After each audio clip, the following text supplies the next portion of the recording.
The United States Open. It is the toughest test in professional bowling, won by some of the sport's greatest names, including the living legend, Pete Weber.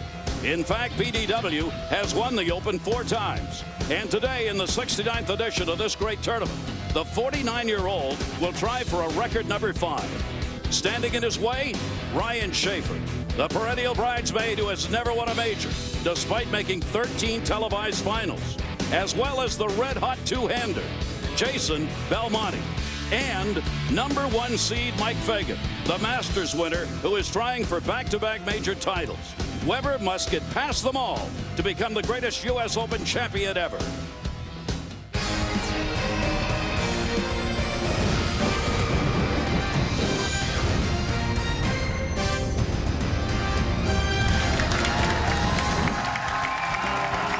And welcome, everybody, the 69th U.S. Open, the Brunswick Zone-Carolier, North Brunswick, New Jersey is the site. With Randy Peterson, I'm Gary Thorne. This is the toughest stop for these bowlers, the U.S. Open. We'll talk about why as we go along. We are ready to go. 394 started. The cut went down to 98. That went to 24, and those 24 bowled 24 games each in the round-robin round. And that's part of what makes it so tough. We will kick it off. Number 4, Pete Weber. Number 3, Ryan Shafer. Ryan Shafer, a 5-time runner-up in majors. Pete Weber looking for his 5th U.S. Open crown. And the winner of that will face number 2, Jason Belmonte. The hottest player on the planet, eyeing his first major. And waiting for that final is Mike Fagan. Mike Fagan looking to become the first back-to-back major winner since Norton Duke did it in 2008. And they all wanted desperately to say they won the U.S. Open. We're ready to go. Let's meet the bowlers. The number 4 seed owns 35 PBA Tour titles, is a 4-time U.S. Open champion from St. Ann, Missouri. PBA Hall of Famer PDW, Pete Weber.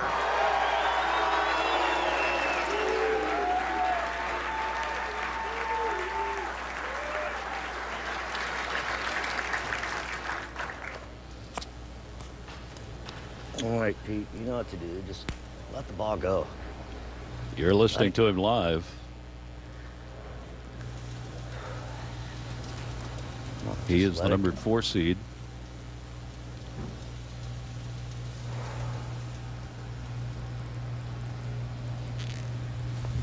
And we're underway for the U.S. Open. And he got it. That's a bad man right there, Gary. He once killed 2 stones with 1 bird. And Lady Luck, they've all talked about Lady, see? Lady Luck riding with them. There's a little hint early. Check out the messenger. The head pin goes to the sidewall, kicks the 10 out, and there's vintage PDW. The number 3 qualifier is a 4-time PBA Tour champion and former PBA Rookie of the Year, making his 14th career major final appearance. From Horseheads, New York, Ryan Shafer. This is the bridesmaid. We'll use that term over and over again regarding Ryan Shafer. It's how good he is. He has finished 2nd in 5 majors and been in the top 4 in 13 majors, but is looking for his first majors win. And Shafer's underway. Well, we kick it off with a couple of strikes. Ryan Shafer, we asked him, why is this U.S. Open so tough? Mentally. I mean, you just beat yourself up every shot you throw. I mean, you just miss by a crack, and I mean, the ball just goes wherever. It's just hard to believe that lanes can be that tough, and we can bowl that good. He's talking about the oil pattern, of course, here for the U.S. Open, which is different than in any other tournament that they bowl in, and the most difficult pattern. And there you see it. 2nd frame in. I guess arduous is the word that I would use, Gary, but when asking Ryan last night, he told us the lane conditions, they're horrible. They're impossible. But that makes this tournament so great. And you do have to make adjustments, and you have to make them quickly. It is a stepladder format, so you've got to win to move on, and you just don't have much time to think about what the strategy is going to be once you get started. And a key at the U.S. Open, making spares. Avoiding open frames. You've got to make your spares. Tough one. Just like that. I mean, if you're going to shoot a split, the baby split's the one you want to shoot at. But you're exactly right. The key is to keep the ball in play, keep your target in front of you, avoid the big splits in the open frames, and then hope that you're lucky enough to somehow string a couple strikes together. Yeah, all four of the finalists, when we talked with them last night, said spares. I mean, generally you hear them talking about strikes all the time, but here in the U.S. Open, it's about you've got to make your spares and can't leave it open. Pete Weber started with a strike.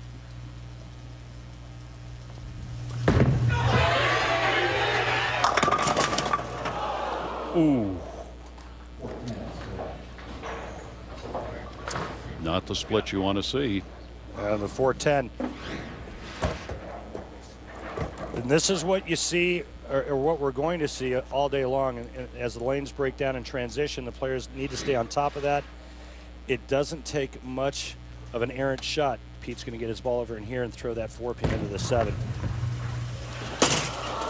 Wow. It doesn't take much. It's, you know, an inch left or right of target with the wrong hand, wrong release, wrong speed, and it's going to be an open frame. And even here, you can't afford many of those, despite the fact it's tough. Talking about the oil pattern and why it's so tough here, Rand.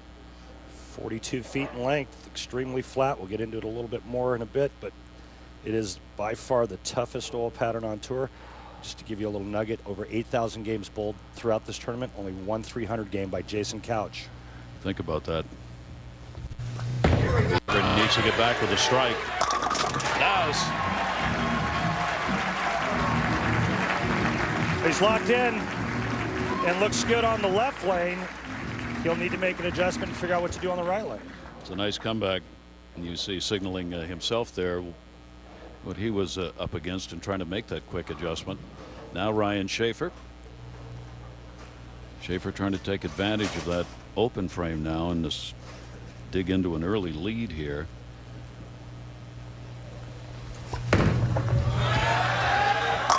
Nice ball. Well, you can see how deep Ryan Shafer is already, and we've just started. The players beat the old pattern up pretty good in practice. Ryan Shafer is already playing between third and fourth arrow. He was the one who talked most about making the spares. He was joking. He said, you know, you go to tournaments, you wonder whether you're going to bring your A, B, or C game with you.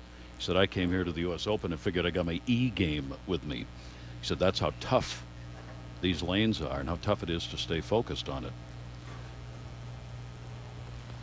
Working here on the strike. And he'll leave one. Interesting, Ryan going through the nose twice on the left lane. Pete Weber's locked in on the left lane. Pete goes through the nose on the right lane.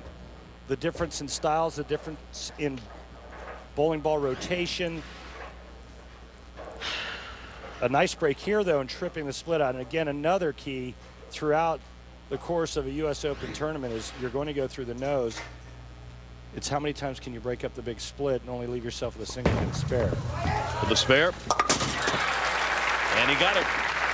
But already you have seen in our first match just how tough these lanes can be, each with a couple of strikes. Pete Weber, Ryan Shafer, Weber seated number 4 and Shafer number 3 here at the U.S. Open.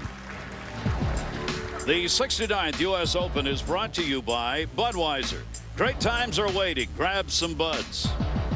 By Alka-Seltzer Plus. Alka-Seltzer Plus liquid gels provide more complete cold relief than NyQuil. By DV8. Tonight, we bowl.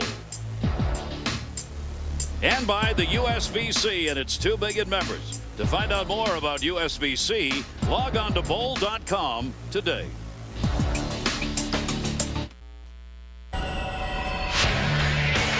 In 2007, Pete Weber came here to the Brunswick Zone-Carolier as the owner of 3 U.S. Open titles. In the championship match, Weber would take on Wes Malott, but there would be no denying PDW. As wife Tracy cheered him on, Pete defeated Wes 210 to 204 to capture the 4th Open of his career, tying his late great father Dick Weber as well as Don Carter as the men with the most Open wins. So obviously, if he can take that trophy home again, he will become the only bowler ever to have won the U.S. Open 5 times. That's what's at stake for him today, and he's made it very clear in talking with him this week that it is a monumentally wanted trophy. He would love to be able to win that 5th. Second all-time, the leader in career major titles, Earl Anthony. Anthony has 10 majors to his credit. Boy, he had that one lined up. Really? See? It's just too bad he's not a showman. Really? How tough is it to win this, even though he's won it 4 times? Pete Weber said this. The elements that make this tournament so tough is the lane conditions, trying to stay away from the splits, making your spares, keeping your patience, not blowing up at the pins, not blowing up at yourself, just trying to keep yourself focused on, you know, when you make a bad shot, forget the bad shot, come back and make sure you throw a good one. I know that's hard to do at this tournament, but the more you keep yourself focused on what's at hand, the easier this tournament is to bowl, but it's still a grind on your mental game, your physical game, and the ability to know how to bowl. He has 3 strikes. That messenger, not quite. That's better than I thought, anyway. And that's, again, a lot of what you see throughout the course of this tournament. A little bit of an errant shot, not bad. It comes in late, leaves a blower 10, but you saw Pete's reaction to that. It was like, hey, no problem. Okay, it's a single pin spare. Should have no problem covering the 10 pin. He said 1 open frame with an 8, he'll get the spare here. 5-pin match through 5 frames. Pete Weber's thrown a double. Ryan Shafer has yet to throw 2 balls back-to-back in the pocket. He looks good on this right lane. Left lane has been a struggle for him. Interesting that each of them has picked the other lane to be good on so far.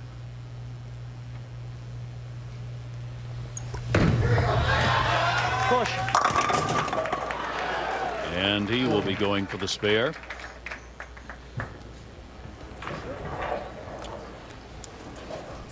Well, let's talk a little bit about the difference between a typical house shot and this BPA the U.S. Open oil pattern.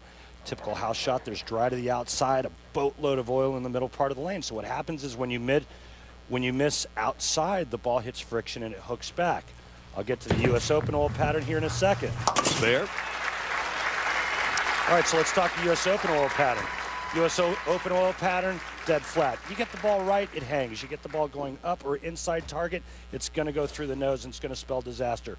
Why not play the outside part of the lane, you ask? Well, that's impossible on a U.S. Open oil pattern. That would be like putting braces on dentures. It just doesn't make sense. Braces on dentures. Lord Almighty, Randaroo. Ryan Shafer.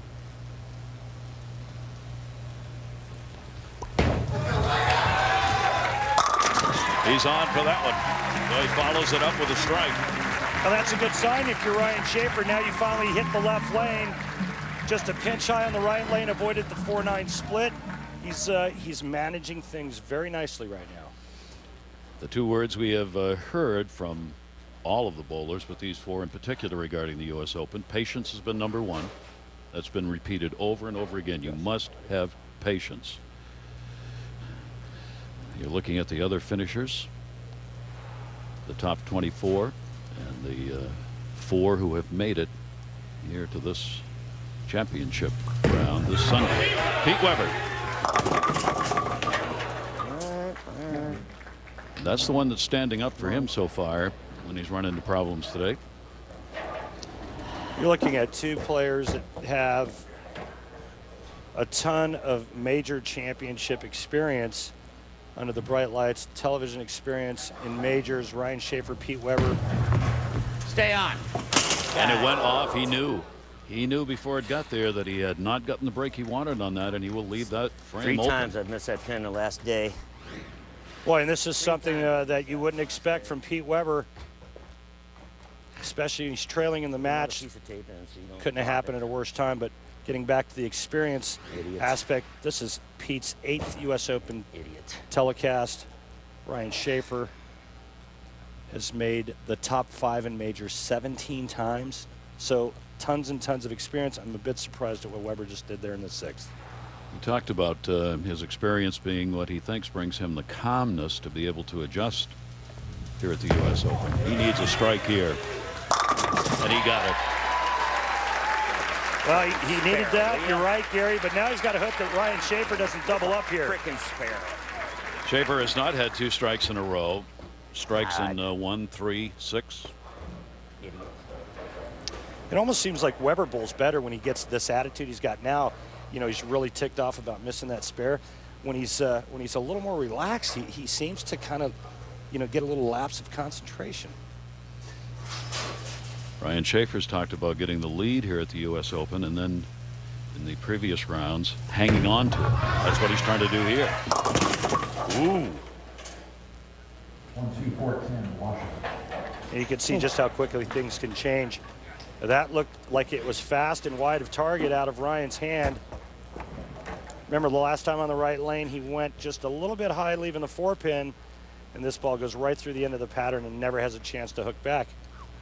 1-2-4-10. Coming off a strike. He did make the baby split in the 2nd frame. He needs to make a washout here to stay clean. Nope. Back up. No. So he'll take the 8, and that's, Randy, that's just what you were talking about that Pete had to hope for.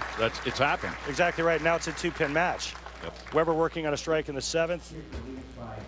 Weber can strike out to shoot 223. The max score for Ryan Shafer, 215. So, again, this is what makes the U.S. Open so great. You see just how quickly things can turn.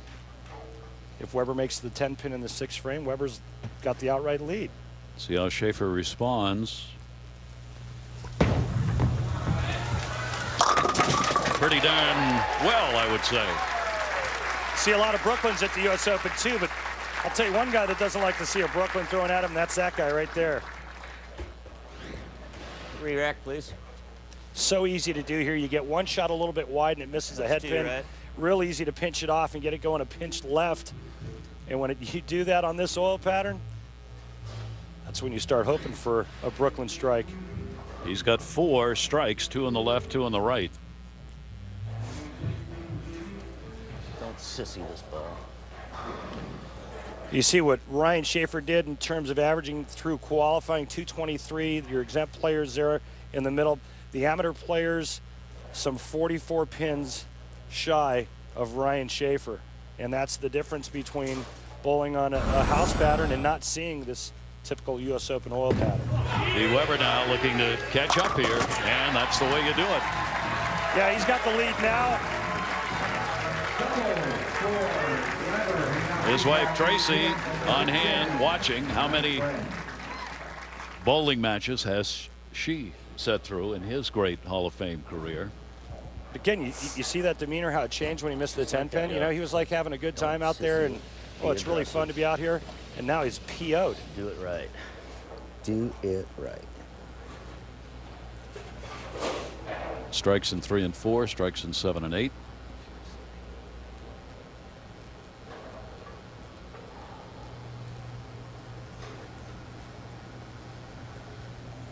Weber trying for the big finish here, get a lead, put the pressure on.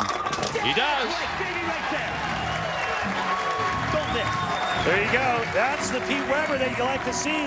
That's what you expect to watch during a U.S. Open Finals. Keep in mind, Weber is the number 4 seed, Shafer's number 3. You got to win to move on here, and Shafer, who had the early lead halfway through this match, now fallen behind. Working on a strike. It's another. 2 who are not going to go away. 2 of the veterans on the tour matched up against one another again. There is Michelle. That's Ryan Shafer's wife on hand here. Who do you think looks more nervous, the wives or the bowlers? Oh, definitely the wives. The bowlers are numb at this point. Ryan Shafer strikes an 8 and 9. Got to do it again. Ryan Shafer taking a re-rack on this left lane. He wants to make sure that everything is perfect for this next shot. 10th frame, all important. Who performs in the 10th frame will win this match and move on. Right down to the final frame. Pete Weber watching intently on the other side. Shafer not going to get it. He's got to have the spare. Well, he went Brooklyn the last time on the left lane, tripped the 6 out. He goes through the nose this time, leaving the 3 pin. As soon as it gets halfway down the lane, he knows it's not going to push far enough right. Now to have any chance, he has to convert here. Strike on the fill. Pete Weber is going at a 2:03 pace right now. It would force Weber to mark in the 10th frame. Shafer, gotta have it. Got it. So just decent count here.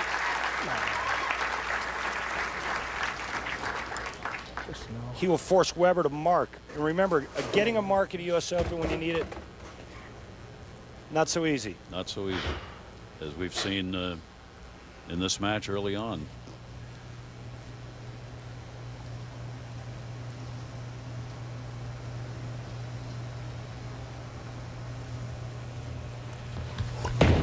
Ryan Shafer looking to finish it out. Oh. Leaves 3. Never figured out that left lane. All right, Pete. Come on now. Come on. Stay aggressive with the ball. So now it's up to Pete Weber. Stay aggressive. Any mark.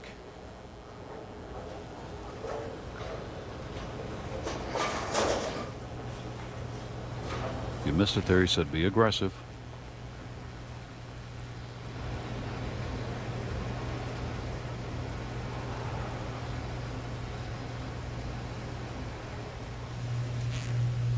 Pete Weber looking to advance here. It's in his hands. Got it!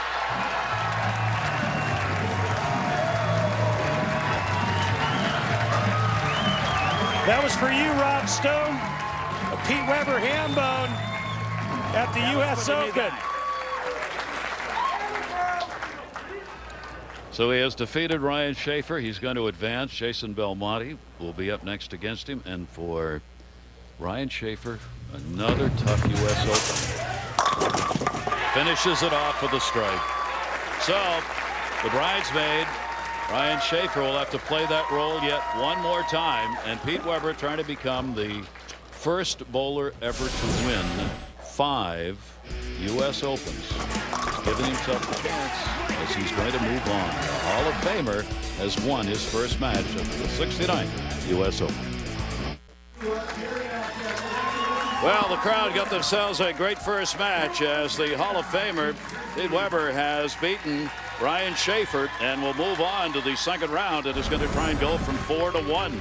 The Big East and the Big 12 take center stage for ESPN's big Monday night doubleheader. First 7 Eastern, 2 teams chasing Syracuse. It'll be Notre Dame, Georgetown, 9 Eastern. Thomas Robinson, Kansas. They're looking for a top spot in the Big 12. They take on Oklahoma State. Big Monday presented by Bud Light, ESPN, ESPN3, streaming on ESPN, watch ESPN.com. Well, we couldn't have asked for a much better match than that one. I mean, that one right down to the final frame. That's what you expect to get here. And what we were talking about, the difficulty, Randy, of the U.S. Open because of the way these lanes are oiled, it showed up right away. It really did, and it was the 7th frame which really turned the match around. Pete Weber misses the 10 pin and then just kind of kicks himself in the rear end, gets the opening from Ryan Shafer, and then Pete throws the last 6 to close out the match. What will be interesting is, can Pete keep that same intensity for 2 more games and win his 5th U.S. Open title? How about the fact that at his young age, he still physically, never mind mentally, but physically is able to come out and take a week like this and make it now to the final 3. I think that's the most amazing part. Is obviously this is a grueling grind mentally, but also physically. And Pete's not a spring chicken anymore. Let's face it. The guy's 49 years old. And to compete at this level at age 49, is really a testament to his great physical ability and his great mental ability. All right, let's take a look at what we are looking at here in the bowlers. Let's talk about modern game. Pete Weber was really the innovator of the new modern game. You see how his shoulders are completely open, left hand out in front of him. Jason Belmonte, the two-hander, it's the same kind of thing. Yeah, the style looks completely different, throwing it with two hands, but you notice how the shoulders are wide open? It's almost impossible for Jason Belmonte to pull the bowling ball left. And here's Mike Fagan. It looks like a carbon copy of what Pete Weber's doing. The real high backswing, the left arm out in front, the shoulders wide open.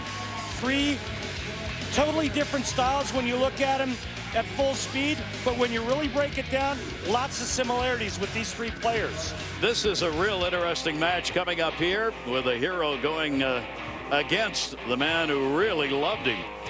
Take a look at what's been going on. A 14-year-old first time made it to the money, and making it of one of 8 women here also made it into the money but did not make it here. Take a look at the headlines from this week. 14-year-old Cameron Doyle has got a bowling lane in his cellar, finished 61st, the youngest 14 years old ever to do it. Missy Parkett finished 21st, first woman to make match play. And the 2012 Hall of Fame inductee Jason Couch finished 15th, but he did have the only 300 game, and Pete Weber is going after his 5th U.S. Open title. That would be a new record. That's all gone on this week. And Pete Weber is ready to go. They will take their warm-ups here as we get set. Belmonte waiting. This is an interesting one. It's the veteran Hall of Famer going against one of the younger stars of the game, up and coming. See whether or not that shakes this young star, having to look at his hero on the other side.